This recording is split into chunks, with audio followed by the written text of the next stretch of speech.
தினமலர் நேயர்கள் அனைவருக்கும் வணக்கம். ஸோ கண்டிப்பாக ஃபுட்பால் ரசிகர்களுக்காக வேர்ல்டு கப்பை கம்ப்ளீட்டாக நம்ம கவர் பண்ணோம். நியர்லி ஒரு 100 வீடியோஸ் கிட்ட நம்ம போட்டிருப்போம். இப்போ நம்ம வந்துட்டு ஒரு ஃபைனல் கடைசி கட்டம் வந்துருச்சு. அதாவது ஃபைனல் அர்ஜென்டினா ஸ்பெயின் மேட்சோட ப்ரீ மேட்ச் அனலைஸ் பண்ண போகிறோம். ஸோ நம்ம வந்துட்டு ஒவ்வொரு டீமோட ப்ளஸ் என்ன, வீக்னஸ் என்ன, எப்படி ஆடினாங்க உள்ளிட்ட பல விஷயங்களை வந்து டிஸ்கஸ் பண்ணியிருக்கோம். அதே மாதிரி இந்த ஃபைனலில் வந்து ரொம்ப டீட்டெயிலாக நம்ம பார்க்க போகிறோம். இதுக்கு நம்ம கூட வந்து கௌதம் இணைஞ்சிருக்காரு, ஃபுட்பால் எக்ஸ்பர்ட். வணக்கம் கௌதம். வணக்கம் கபில். ஓகே, இப்போ வந்து நம்ம ஃபர்ஸ்ட் வேர்ல்டு கப் ஆரம்பிக்கிறதுக்கு முன்னாடி நம்ம ஃபர்ஸ்ட் வீடியோ ஃபேவரட்ஸ் வீடியோ போட்டிருந்தோம். அதில் வந்துட்டு குறிப்பாக ஒரு 6-7 டீம் சொல்லியிருந்தோம். அந்த டீம் தான் வந்து செமிஃபைனல் வந்திருக்கு. ஃப்ரான்ஸு, ஸ்பெயின், இங்கிலாந்து, அர்ஜென்டினா தான் வந்தது. ஸோ இப்போ ஃபைனல்ஸ்க்கு ஸ்பெயின், அர்ஜென்டினா வந்திருக்காங்க.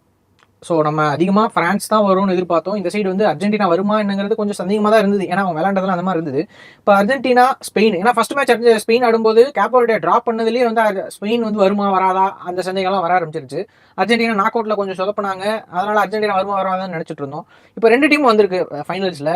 ஸோ யாருக்கு பெரிய அட்வான்டேஜாக இருக்கும்? ஸோ நம்ம சிஎம் சார் சொல்றது கேள்விப்பட்டிருப்போம். விஜய் சார் என்ன சொன்னார்னா 2 பேருக்கு தான் போட்டின்னு சொல்லுவாரு. அந்த மாதிரி கடைசிக்கு வந்தாச்சு. இங்க 2 பேருக்கு தான் போட்டியே. ஒன்னு ஸ்பெயின், இன்னொன்னு அர்ஜென்டினா. அந்த சென்டென்ஸ் வந்து எங்க சூட் ஆகலைனாலும் இங்க கரெக்டா சூட் ஆகும். ஏன்னா அவ்வளோ ஒரு ஹார்ட் ஒர்க்கு எல்லாமே போட்டு இங்க 2 டீமும் வந்திருக்காங்க. ஸ்பெயின் சேம் லைனப் தான். சிமானு ரைட் பேக்ல பெட்ரோ போரோ, ரைட் சென்டர் பேக்ல கியூபாசி, லபோர்ட்டே, குக்குரெல்லா, ரைட் சைடுல ராட்ரி, லெஃப்ட் சைடுல ஃபேபியன் ரூயிஸ், ரைட் விங்ல லமின் யமால், அட்டாக்கிங் பயனா, அதுக்கப்புறம் ஸ்ட்ரைக்கர்ல ஓயர்சபால். மேபி சூப்பரா கேட்டீங்க, நினைச்சே சொல்லிட்டீங்க. ஏன்னா நிக்கோ வில்லியம்ஸ் இன்ஜுரியில ரிகவர் ஆயிருக்காரான்னு பார்க்கணும். ஆயிட்டாரா நல்ல விஷயம். ஏன்னா ஸ்பீடு ஆயிட்டாருன்னா ஸ்பெயினுக்கு செம அட்வான்டேஜா இருக்கும். ஏன்னா அர்ஜென்டினாக்கு மொலினா கொஞ்சம் வீக்கா தான் இருக்காரு. முதல்ல கோல் போட்டுடலாம். இந்த மேட்ச்லயுமே வந்துட்டு மொலினா கொஞ்சம் வீக்கா தான். சிமியோனே இருந்தனால கொஞ்சம் ஓகே, கொஞ்சம் அசிஸ்ட் பண்ணாரு. அவர் கொஞ்சம் ரூத்லெஸ்ஸா ஆனனால ஏதோ மொலினால சமாளிக்க முடிஞ்சுது. இந்த மேட்சுமே 2-3 தப்பு பண்ணாரு ஆக்சுவலா இங்கிலாந்து கூட ஆடும் போதுமே. பட் ஆமா, அது சுத்தமா இது பண்ண முடியல இங்கிலாந்துனாலையும். பட் கண்டிப்பா நிக்கோ வில்லியம்ஸ் வந்தா செம த்ரெட் இருக்கும். அந்த இடத்துல சிமியோனே ஆடியே ஆகணும். டீப்பால கண்டிப்பா போடவே முடியாது அவங்களால. அர்ஜென்டினா அதே மாதிரி என்னன்னா அர்ஜென்டினா சேம் லைனப்பே வந்துக்கலாம். சேம் லைனப் தான் வருவாங்க என்ன கேட்டா. ஏன்னா டீபால் வந்துட்டு செகண்ட் வரும்போது தான் நல்லா ஆடி இருக்காரு. ஏன்னா போன மேட்ச் அருமையா கிராஸ் போட்டாரு, நல்லா ஆடினாரு. அந்த டீபாலோட எனர்ஜி கொஞ்சம் கொஞ்சமா குறைஞ்சிருது. அவர் கடைசியா வந்து அவரோட எக்ஸ்பீரியன்ஸ் யூஸ் பண்ணி கொஞ்சம் சான்சஸ் கிரியேட் பண்ணலாம். அவர் கரெக்டா 70 நிமிஷம் 65 நிமிஷம் வந்தா கரெக்டா இருக்கும் டீபாலுக்கு. அதனால சிமியோனேவே முடிஞ்ச வரைக்கும் எவ்வளவு ஒர்க் பண்ண வைக்க முடியுமோ கண்டிப்பா வச்சிருவாங்க. 2 லாங் ரேஞ்ச். அப்ப என்னன்னா பெர்னாண்டஸ் லாங் ரேஞ்ச் ஷாட் எடுக்கறா. இவர் வந்து விங்ல இருந்து கொஞ்சம் லாங் ரேஞ்ச் ஷாட் எடுத்தா சிமானுக்கு கொஞ்சம் டேஞ்சரா இருக்கும். சோ சிமினோவை இறக்குறது நல்லது. இப்போ என்ன, இப்போ சிமியோனுக்கு வந்துட்டு இங்கிலாந்து ஸ்பெயினுக்கு பெரிய வீக்னஸ்னு பார்த்தா கோல் கீப்பர் தான். ஆக்சுவலா சிமியோன் வந்து போன மேட்ச் நல்லா பண்ணிட்டாரு. பிரான்ஸ்னால டார்கெட்ல ஷாட்டே அடிக்க முடியல போன மேட்ச். ஒரு ஹெவியான ஷாட் ஆன் டார்கெட் வரவே கிடையாது. கடைசி ஒரு 2 நிமிஷம் 5 நிமிஷத்துல அது நேரம் கோல் கீப்பர் கைக்கு வந்துச்சு. பெருசா வந்து மூவ் பண்ற மாதிரி எல்லாம் இல்ல. பட் அர்ஜென்டினா கூட கண்டிப்பா அப்படி இருக்காது. ஏன்னா அர்ஜென்டினா வந்து டாக்டிக்கலா பயங்கர ஸ்ட்ராங். இல்ல ஒரு பிளான் ஒர்க் ஆகல, இன்னொரு பிளான் போட்டு வந்துருவாங்க. பிரான்ஸ் மாதிரி எந்த பிளானும் போடாம வேற பிளான் எதுவுமே யோசிக்காம அவங்க வரமாட்டாங்க. அர்ஜென்டினா ஃபர்ஸ்ட் ஹாஃப்ல சரியா இல்லையா, செகண்ட் ஹாஃப்ல பிளான மாத்திடுவாங்க. டோட்டலா வேற மாதிரி இருக்கும் மேட்ச். அதனால வந்துட்டு இந்த டைம் வந்து உன்னை சிமோன் தப்பிக்கவே முடியாது. அந்த மாதிரி ஒரு சொல்லியா தான் இருக்கு. ஏன்னா இப்ப மெஸ்ஸி கோல் அடிக்கிற ஸ்டாப் பண்ணிட்டாங்கன்னா அவர் அசிஸ்ட் போட ஆரம்பிச்சிருவாரு. அப்ப அதோட பெரிய த்ரெட் இருக்கும். அது ஒரு பிரச்சனை. ஸோ அந்த மாதிரி விஷயங்கள்லாம் இருக்கனால உனை சிமான் இந்த மேட்ச்ல தப்பிக்கிறது கஷ்டம். உனை சிமான் நல்லா பர்ஃபார்ம் பண்ணாதான் ஸ்பெயின் வந்து கோல் வாங்காம இருக்கும். ஏன்னா இந்த 5 மேட்ச்ல விளையாண்ட 7 மேட்ச்ல வந்து உனை சிமான் டெஸ்ட் பண்ற மாதிரி எந்த டீமும் இல்ல. உண்மையை சொல்ல போனோம்னா பெருசா டெஸ்ட் என்னன்னா பெல்ஜியம் மட்டும் தான் வந்து ஸ்பெயின் கூட நல்லா ஆடிட்டாங்க. ஸ்பெயின் கூட நல்லா விளையாண்ட டீம் அது பெல்ஜியம் மட்டும் தான். பிரான்ஸ்னே சொல்ல முடியாது. பிரான்ஸ் கூட நம்ம சொல்ல முடியாது. பெல்ஜியம் ஏன் நல்லா விளையாண்டாங்கன்னா நல்லா குயிக்கா இருந்தாங்க, பிரஸ் பண்ணாங்க ஸ்பெயினை. முக்கியமா பிரான்ஸ் வந்து என்ன தப்பு பண்ணாங்கன்னா பிரசிங் பண்ணாங்க இல்லன்னு சொல்லல. ஆனா மேன் டு மேன் பிரசிங் பண்ணல. ஒரு ஆளுக்கு 3 பேர் 4 பேர் பிரஸ் பண்ண ஆரம்பிச்சாங்க. அவங்களுக்கு ஈஸியா அந்த டிக்கெட் ஆக்க போட்டு பால் ஈஸியா வெளியே கொண்டு வந்துறாங்க. எம்பாப்பே இதான் சொல்லியிருந்தாரு, நாங்க வந்து மேன் டு மேன் பிரஸ் பண்ணல, தப்பு பண்ணிட்டோம் நாங்க அந்த இடத்துல அப்படின்னு சொன்னனாலதான் வந்து கோல் விழுந்தது. ஸோ அதனால கண்டிப்பா அர்ஜென்டினா முதல்ல இருந்தே மேன் டு மேன் தான் பிரஸ் பண்றாங்க. யாரும் 2-3 பேர்லாம், அதுவும் 2-3 பேர் எப்ப பிரஸ் பண்றாங்கன்னா ஆளே இல்ல பாஸ் பண்ணும்போது அந்த இடத்துல 3 பேர் வந்துடுறாங்க டக்குன்னு. வேற வழி இல்லாம வெளியவோ இல்ல வந்துட்டு பாலை கொண்டு வர ட்ரை பண்ணும்போது பாலை வாங்கிடுறாங்க. ஸோ அர்ஜென்டினா வந்து அந்த மாதிரி பிரான்ஸ் பண்ண தப்பு கண்டிப்பா பண்ண மாட்டாங்க. அதனால பிரான்ஸ்ட பெரிய வீக்னஸ் என்னன்னா மிட்ஃபீல்ட்ல பந்தே வைக்கல, அவங்க பொசிஷனிங்கே வைக்கல. மிட்ஃபீல்ட் வந்து ஸ்பெயின் பயங்கர ஸ்ட்ராங்கா இருக்கிறனால அவங்க மேட்சை கண்ட்ரோல் பண்ண முடிஞ்சுது. பிரான்ஸ் கிட்ட அந்த கண்ட்ரோல் சுத்தமாவே இல்லைன்னு சொல்லலாம். அதுக்கப்புறம் இன்னொன்னு என்னன்னா, முக்கியமான பாயிண்ட் பார்க்க வேண்டியதுன்னா, அர்ஜென்டினா வந்து நம்ம ரெக்கவரி பண்ணிக்கலான்ட்டு 1 கோலோ 2 கோலோ விடக்கூடாது. ஏன்னா ஸ்பெயின் வந்து பிரான்ஸ் மேல வந்து 1 கோல் போட்டு சீரிஸா போட்டு 2வது கோல் போட்டாங்க. 2வது கோல் போட்டு சீரிஸ் பொசிஷன் வச்சிருந்தாங்க. அதே அர்ஜென்டினா அப்ப பண்ண முடியாது. முதல்லயே வந்து கோல் போடணும். முதல்லயே அவங்க அப்படி ஆடணும். அப்புறம் கோல் போட்டு இங்கிலாந்து மாதிரி ஆடக்கூடாது. சோ கொஞ்சம் அர்ஜென்டினாக்கு கிரிட்டிக்கலான சிச்சுவேஷன் ஸ்கலோனிக்கு டெஸ்ட் ஜாஸ்தி ஆகுது. அப்புறம் டி மரியா மாதிரி போன இதுல லெஃப்ட் விங்ல விளையாடுற மாதிரி ஒரு பிளேயர் கிடையாது. சோ ஸ்கலோனி இப்ப ஜெயிக்கிறதுங்கிறது தான் உண்மையான ஒரு கோச்சோ ஒரு டாக்டிஷியனோங்கிறத ப்ரூவ் பண்ண முடியும். அந்த சைடு பாத்தீங்கன்னா லூயிஸ் டி லா ஃபான்டே வந்து செமையா இது பண்ணிருக்காரு. ஃபேபியன் ரூயிஸை மாத்துனது position with interchanging of players வச்சிருக்காங்க. அது போக என்னன்னா ஆக்சுவலா அந்த இது ஸ்பெயின் கோச் வந்துட்டு 2010 ஜெயிக்கும் போது அவர் தானே கோச்சா இருந்தாரு. இல்ல விசன்டெல் பாஸ்க் அவர் விசன்டெல் பாஸ்க் இவ என்னாச்சுன்னா 10 வருஷம் 2 பேரும் லயனல் ஸ்கலோனியோட சீனியர் தான் லூயிஸ் டி லா ஃபான்டே 2 பேரும். ஆமா ஆமா ஆக்சுவலா லியோனல் ஸ்கலோனிக்கு கோச்சிங் அதாவது கோச்சா வந்து கோச் பண்ணது அவர். ஆமா கோச்சா வந்து எப்படி கோச் இருக்கணும் அப்படின்றத வந்து அவர் தான் வந்து சொல்லி கொடுத்திருக்காரு.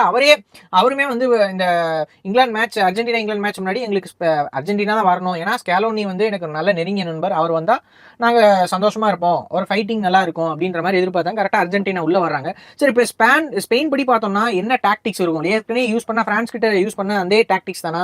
பிரஸ் ரெசிஸ்டன்ட் இருக்கிறது, பாலை மேக்ஸிமம் கையில் வச்சிருக்கிறது, இந்த டாக்டிக்ஸ் எல்லாம் தான் வருவாங்களா ஸ்பெயின்?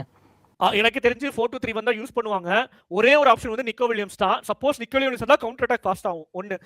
அப்படி இல்ல அலெக்ஸ் பயானாவே வராருன்னா சேம் இதே தான் வரும். அப்புறம் அர்ஜென்டினா சைடு எனக்கு தெரிஞ்சு நிக்கோ வில்லியம்ஸ் விளையாண்டா அர்ஜென்டினா கொஞ்சம் பிரச்சனையா இருக்கும். அதான் அது வந்து ரெண்டாவது வந்து பாத்தீங்கன்னா அர்ஜென்டினா இன்னொரு சேஞ்ச் பண்ணலாம், மாண்டியால கொண்டு வரலாம். ரீசன் என்னன்னு கேட்டீங்கன்னா அவர் டிஃபெண்டிங் லாங் பால் வந்து என்னன்னா லாங் பால் கொஞ்சம் டேஞ்சரஸா போடுவாரு.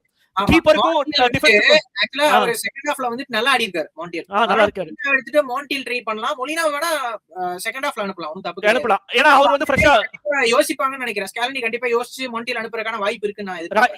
ஏன்னா அவங்க சைடு வந்து யமால் கிடையாது, அவ்வளவு பெரிய த்ரெட்டும் கிடையாது. சோ ஈவன் நிக்கோ வில்லியம்ஸ் வந்தாலும் யமால் வேற த்ரெட் கிடையாது. இல்ல யமால் வந்து கண்டிப்பா த்ரெட்டா தான் இருப்பாரு. இல்ல நம்ம த்ரெட்டா இருப்பாரு, ஆனா அவர் வந்து லெஃப்ட் விங்ல தான் த்ரெட்டா இருப்பாரு. இந்த சைடு பிரச்சனை இல்லையா? சோ கண்டிப்பா மாண்டியால யூஸ் பண்ணலாம். லாங் பால் போட்டு மெஸ்ஸிக்கோ இல்ல ஆல்வரஸ்கோ கிடைச்சதுன்னா சப்போஸ் கோல் கீப்பர் வெளியே வரும்போது ஒரு கன்ஃபியூஸ் ஆச்சா இவங்க கோல் போடுறதுக்கு சான்சஸ் இருக்கு.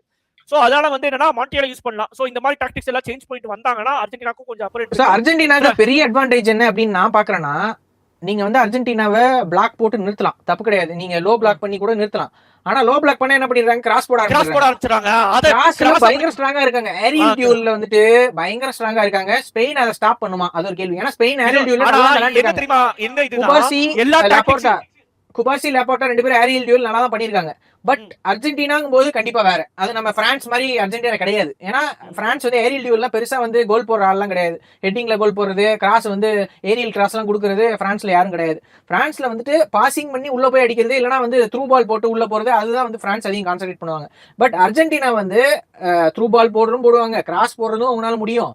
எல்லா ஆல்வரஸ் வந்து பெரிய த்ரெட்டா இருப்பாருன்னு நான் நினைக்கிறேன் ஸ்பெயின் டிஃபென்ஸுக்கு.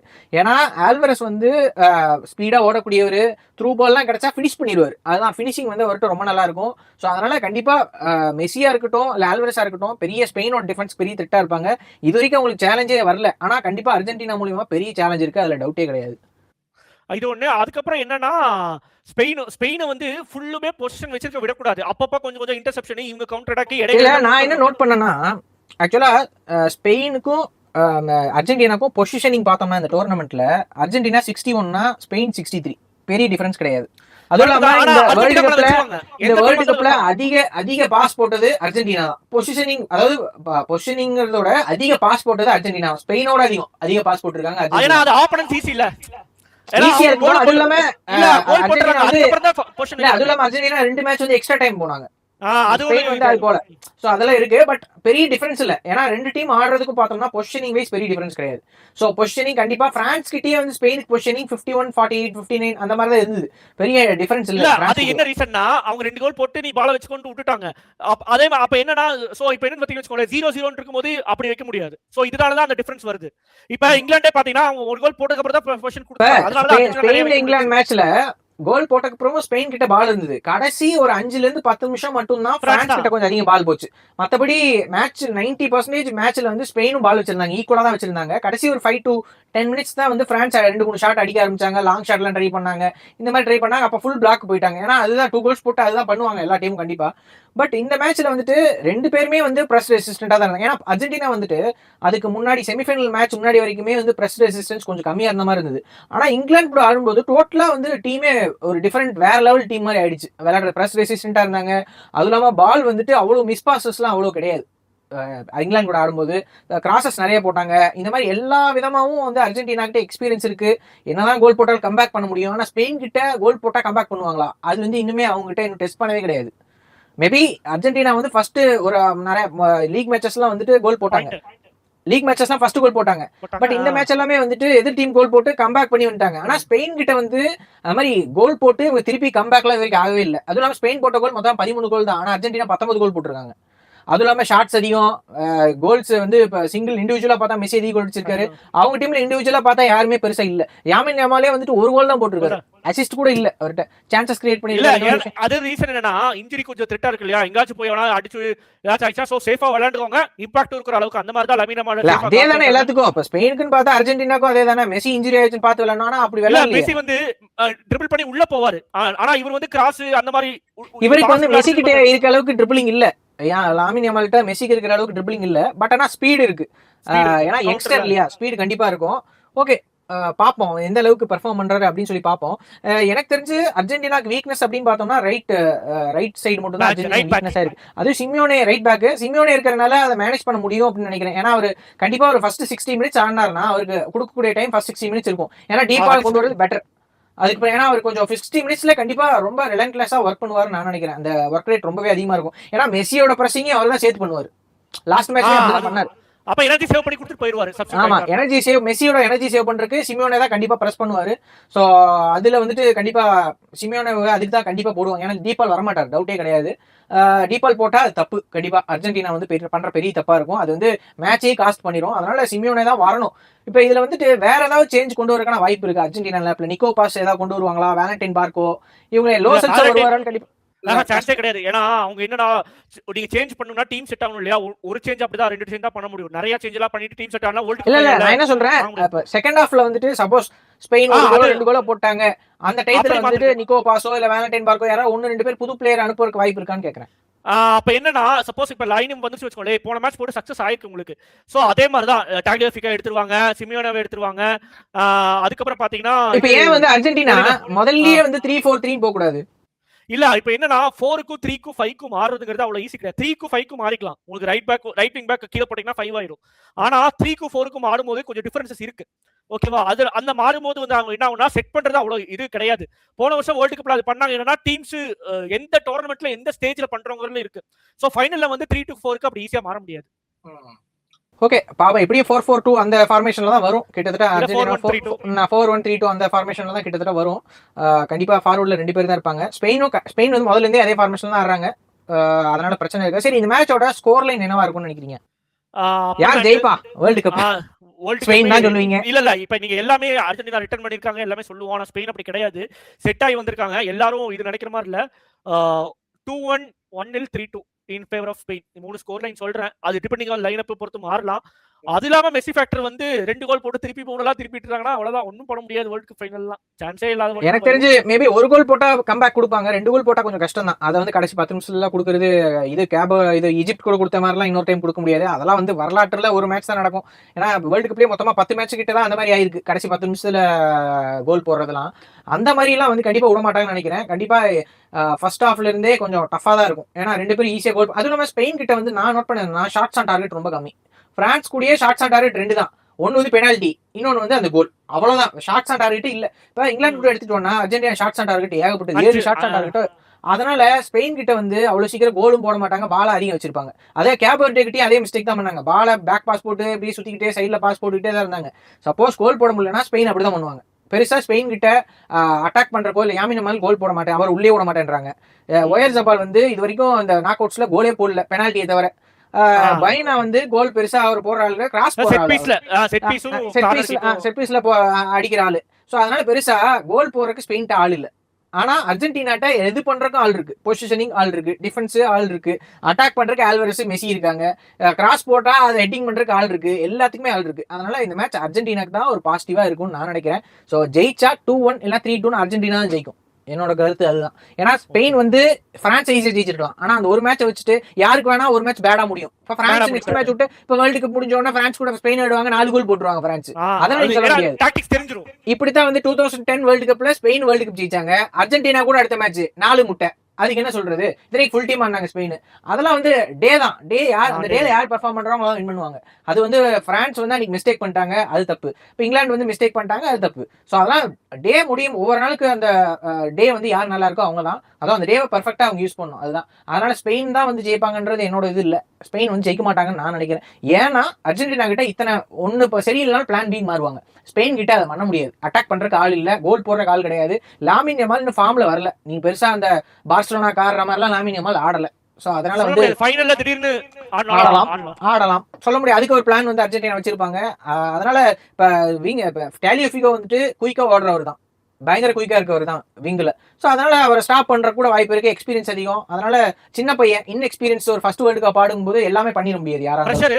ஆமா, மெஸ்ஸியே வந்து ஃபர்ஸ்ட் வேர்ல்டு கப்ல சான்ஸும் கொடுக்கல. அதுவும் இல்லாம அவரு 2010 கோலே போடக்கூடாது. மெஸ்ஸி அசிஸ்ட் மட்டும் தான் 2 பண்ணாரு. ஸோ அதனால லாமின் யமால் வந்து பெர்ஃபார்ம் பண்ணுவாரா அப்படிங்கிறது தெரியல. அதை வந்து ஒவ்வொருத்தர பொறுத்து தான். பார்ப்போம் எப்படி இருக்கு அப்படிங்கறத நம்ம மேட்ச் கண்டிப்பா பார்த்துட்டு அதுக்கப்புறம் நம்ம கண்டிப்பா நம்ம ப்ரிவியூ பண்ணுவோம். ஸோ இந்த வேர்ல்டு கப் முழுக்க நியர்லி ஒரு 100 வீடியோஸ் கிட்ட, ஒரு 60-70 வீடியோஸ் போட்டுருப்போமா, 50-60 வீடியோஸ் நம்ம கண்டிப்பா போட்டுருப்போம் நினைக்கிறேன். அது போக ஷார்ட்ஸும் நிறைய போட்டுருப்போம். ஆமா, ஷார்ட்ஸ் நியர்லி ஒரு 150 ஷார்ட்ஸ் வந்து போட்டிருக்கோம். ஸோ முடிஞ்ச வரைக்கும் நம்ம அனலைஸ் பண்ணி என்னென்ன விஷயங்கள் வந்து ஒரு ப்ராப்பரா ஒரு காமன் மேனுக்கு புரியுற மாதிரி கொடுக்கணுமோ அது எல்லாத்தையுமே நம்ம கொடுத்துருக்கோம்.